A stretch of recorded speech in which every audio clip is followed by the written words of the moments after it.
अस्सलाम वालेकुम। आमिर मकसूद बसरा अज तेन एक वाक़या सुनाने हैं। कुछ स्टूडेंट इम्तिहान देने वास्ते जिवें जाते हैं इकट्ठे होकर कोई खास डेट में जो अनाउंस हो जाती यूनीवर्सिटी या समझ लो फौज भर्ती वास्ते या पुलिस की भर्ती किसी भी जगह के उत्ते काफ़ी सारे स्टूडेंट जोड़े ने वो इकट्ठे होकर या मुख्तलिफ तरीके ट्रेन के सफ़र करते हैं उत्थे पहुँच रहे होंगे।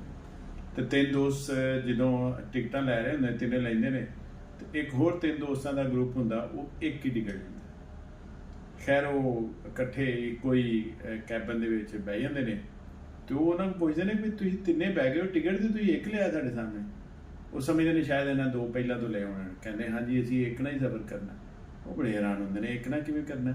वो जनाब वो जदों पता लगदा कि टीटी आ रहा टिकट चैकर जिहड़ा ते वो जनाब तिन्ने जणे ने वाशरूम च वड़ जांदे ने ते वो टीटी आंदा आके सारे को टिकट चैक करता वाशरूम का बूहा खड़कांदा है कहता टिकट अंदरों एक हथ कढ़ते हैं तो टिकट दे देंगे तो चला जाता वेख के तो वो तिन्ने आराम नाल जा उतरते हैं उत्थे टैस्ट टूस्ट देंदे ने वापसी तो फिर सारे ज़ाहिर इकट्ठे ही आना होंदा उस ट्रेन ते वो तिन्ने दोस्त उन्होंने कहते एक जगह बैठे सारे खाना खाने होंदे ने कि असीं निकल के ट्रेन लाँगे तो उन्होंने कहते हैं असीं जनाब असीं भी हुण सोचिया एक कोई टिकट लैना।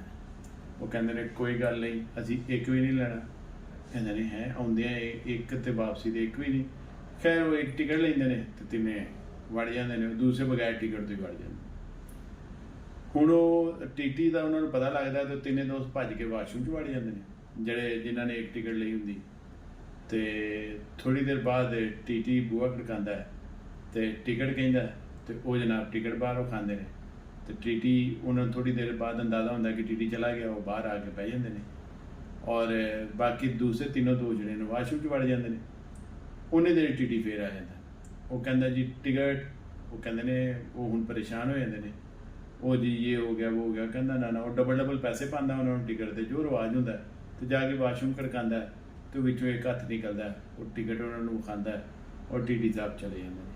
उन्होंने फिर समझ आती है कि अगे टीटी नहीं सी आया इन्हां जो एक बंदे ने उठ के साडे कोल टिकट ले ली सी तो तुम समझ गए होवोगे कि हुण बिजली दे विच जिहड़ा साडे नाल टीटी वाला काम होण लगा वो की होना है इंज पंजी साडे नाल चलना है।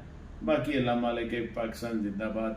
ये वाला आर्टिकल आपने देखा ये है ग्रे ये छोटा सा पत्ता ये कल भी यही डिज़ाइन था वो लाइट ब्लू था आज लाइट ग्रे है छोटे ये कंट्रास्ट के साथ और ये थोड़ा सा थ्रेड वर्क और बड़ा खूबसूरत सा डिज़ाइन और जस्ट 4500 रुपये में 4500 में मकसूद.pk पर फ्री होम डिलीवरी के साथ MAQSOOD.pk। अब मैं आपसे इजाज़त चाहता हूँ।